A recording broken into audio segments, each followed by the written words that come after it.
One of the most important things in life among patients, clients, persons, and everybody is love or the lack of love. Without love, one cannot do much in life. When one is small, one needs the love of parents, both the parents, and some other people. So, as you have famously heard, that it says that it requires a village to raise a child, or in the tribal and forest kind of communities, they say that the whole village is like a parent for the child, and those ones are actually better able to give and receive love. Whereas in the nuclear family and nuclearized kind of world, there is a possibility that people don't get love. And if one is not having love, then one cannot achieve much. Whether it is competitive exams, whether it is sports, whether it's performance on the job, whether it's anything at all, generally speaking, those who are loved tend to do better than those who are having the opposite thing, that is the lack of love. Somehow these people sabotage their own efforts and fail in performing up to the mark. Secondly, there are rare instances, like famously Charlie Chaplin and so on, who didn't have parents, and of course later in their life they did have love, but in childhood they didn't have love and all that, and it was pretty traumatic. But even then, they have achieved more. There are in fact many other people. So other than Charlie Chaplin, there are many people who have become strong and powerful and rich and so on when they didn't have parents' love and they didn't have much love in their life.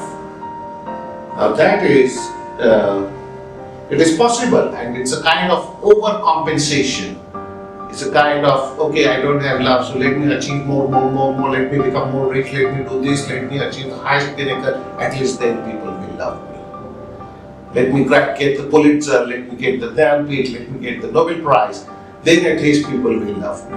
So this is kind of overcompensation mechanism.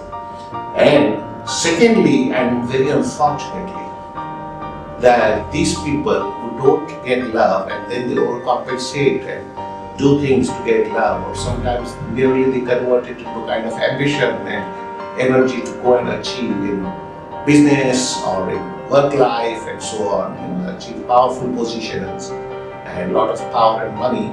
Unfortunately, they are unable to trust people.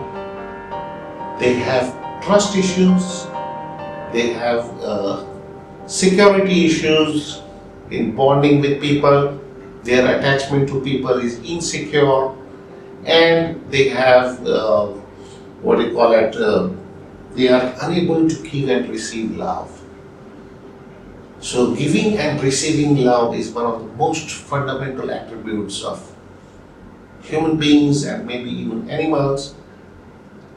And unfortunately, when they can't do that, then they are miserable. So then they again come as patients for various things. So while we don't want that to happen that way, this is how the things are happening. Now, so what is the summary or takeaway or lesson, or what do we take from these two things which I just told you? So first is that at least 70 to 80% of the people who come for therapy, for psychiatric problems, for psychotherapy, they are having the issue that there is less love or no love in their life.